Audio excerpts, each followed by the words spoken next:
I got a lot of questions about how I shot this headshot because I did it myself with 2 lights. And I want to walk you through that 2 light setup that I used. So I'm back in my grandma outfit that I call it, my sophisticated outfit, my artiste, whatever you want to call it. I want to walk you through the way that I shot that photo, these headshots that I am extremely proud of. Extremely happy with the way they came out. And like I said, minimal lighting. I'm running 2 lights. It's that simple. So if you are new here, my name is Josh, and I try to help others grow as a photographer or a photography business. If this is your first time, consider hitting that subscribe button and the like, and maybe share this with one of your photographer friends. But what I want to do is I want to walk you through that setup, just like I said, 2 lights. I'm actually using 2 Westcott lights. My front light, my main light, is actually a Westcott FJ200. My rim light is an FJ400. The reason that I'm doing that is because my 200 is powerful enough in studio. I don't need anything more powerful than that. The 400 I just had laying around because the other 200 is charging right now. So 400 in the back for the rim. We are also going to be adding in a Eyelighter 3 as well, so the Westcott Eyelighter. I am going to kind of cheat the system. Yes, it's 2 lights. I could run 1 light, and I will show you a 1 light setup, but then throwing in that rim, I do need some sort of reflector though, so that's where the Eyelighter comes in.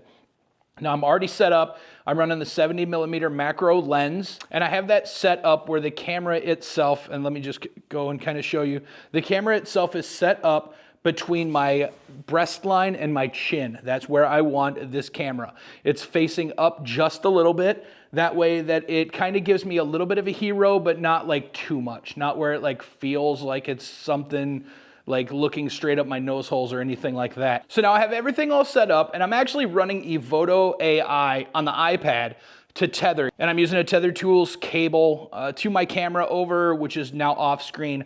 But I want to be able to control everything, and I want to be able to see what's going on. So I leave this here. Now, when I'm doing my professional headshots, like actual paid client work, I put this out here so they can see what's going on as well. So as my clients are getting their headshots taken, they're able to see what's going on. So if I need them to move left or move right or change something about themselves, they'll be able to see that. So that is a great thing to have. So Evoto.ai, if you want to check it out, link is in the description down below with a little bit of a discount for you if you want to try it out. So from here, we're going to go ahead, we're going to take that photo. I have a 5-second timer set up. There is no lights on right now, so all you're going to see is ambient light from the room, which shouldn't be much at all. Now I am running a 5-second timer on here, so it may take a second as we do this, but you'll be able to see it. So that is no lighting right there, just a little bit of ambient spill coming from the light out there. Typically I have it pretty dark in here, but because I'm doing this video, I want to make sure that you guys can see me on the video. So that is no light. Now what I'm going to do is I'm going to add in my first light, which is my FJ200, my main light. I do have a grid on it. So there is a grid, and it has the Joel Grimes softbox on it. So what that's going to allow it to do is it's going to just basically make that light hit just my head, upper body portion, not spill onto the background, because I want the background to stay dark. So where it's set now, it will actually stay nice and directed right on my face. So let me go over here, turn it on. This flash is at 6.0. I could probably actually bump that up just a little bit. Let's go to 6.5.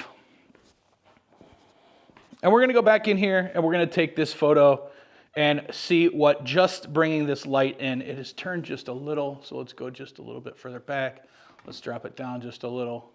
There we go. And these micro adjustments that I do with my lighting really do make a difference. So it's not just me kind of just finagling and playing around. Moving a light ever so slightly will completely change the way that the light hits you. So let's go 1 light here. We got our camera going, 1, 2, 3, 4, 5. So now we have our 1 light coming in, which looks fantastic. This is already a really good photo. Don't worry about the iPad in the photo. It won't be in the final image. But this is where we're at now. It's looking pretty good. But as you can see, there's a little bit of shadow underneath my chin. The brim of my hat is a little dark. My eye sockets are a little dark. So what I'm going to do is I'm going to bring this Eyelighter 3 in. And let's go ahead and grab this Eyelighter 3. We're going to bring it in. And because of that, I'm gonna need to move my iPad around so I can see what's going on. We'll just kind of tuck it in like that. And when I'm using this for someone else, you can kind of see what it's doing as you're doing it, but with myself, I can't see it on my face. So what I have to do is I kind of just have to maneuver it until I can kind of see a little bit of reflection down on the eyeliner. So then once I can see a little bit of reflection on the eyeliner, then I should be good to go to take this photo. So we'll take another one here.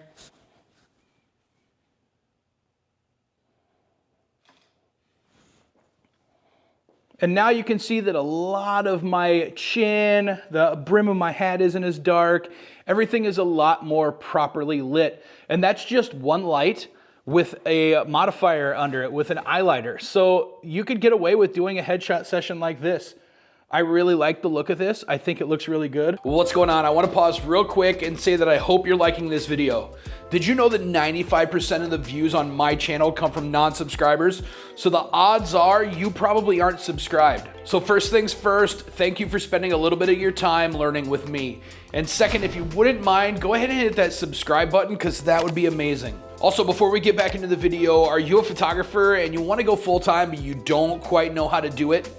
Well, I've created a free video called the PhotoHustlers Blueprint. In this video, I give you the 3 strategies that I use to launch and run my photography business every single day without worrying about going broke in the process. So if you're ready to ditch your 9-to-5 and be your own boss, then check out the PhotoHustlers Blueprint. I'll make sure to leave a link in the description, so make sure you check it out. But first, let's get back into the video. One light with an eyeliner. It is that simple. Now what I want to do though is I do want to add in one rim light to just kind of break me up from the background a little bit.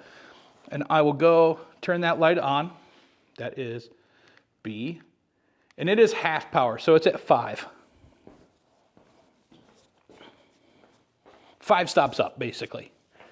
And I will get here in my spot. So now what that light is it's kind of far back. It's got a 1 foot by 5 foot softbox on it. I could use a different type of softbox, but I already had it on here. So that's what I have on it. Also gridded, so it has a grid on it. That way it's only hitting me. The grid is only gonna allow it to hit me and not everything else around me, because I don't want it to light up this corner of the backdrop or the backdrop in general. So I want to be able to direct that. And I use grids all the time in studio, and I highly suggest everyone else use grids. So let's go ahead. We're gonna get in this spot. Now this light should hit me right on the shoulders, right on the rim of the hat, all of that, right down the edge, and that's what's gonna give that evenly lit rim light separating me from the background. So let's go one more time.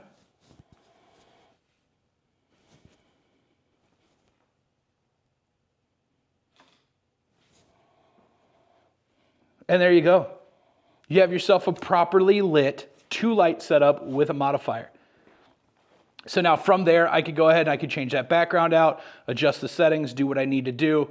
But you're set up, you're good to go. You are ready to take your headshots. This is how I do it. This is how I replicate headshots time and time and time again, using 2 lights in studio, on location, wherever you need to be. And the entire setup that you're seeing right here is, I would say, probably under $1,500, maybe right around $2,000, under $2,000 total for everything. Now, yes, that sounds like a lot, but think about it. If you run your headshot sessions are $300 a headshot, $300 a person, you've made that money up in less than 10 sessions, and you're creating quality product headshots. These are good for commercial, these are good for print, these are good for web, wherever they need to be. Now the question is what are you going to do with this knowledge? What type of lighting setup you use for your headshots? If you have a video, tag me in it. I would love to see the way that you create your headshots, because this is only one way. This is the way that I do it. Your style may be completely different. You may be learning like something that I do and then adapt it to your style, whatever you need to do. But if you do have a little bit more time, maybe check out this video right here, because me and YouTube both think that this one would help you. Otherwise, I'll see you in the next video. Deuces.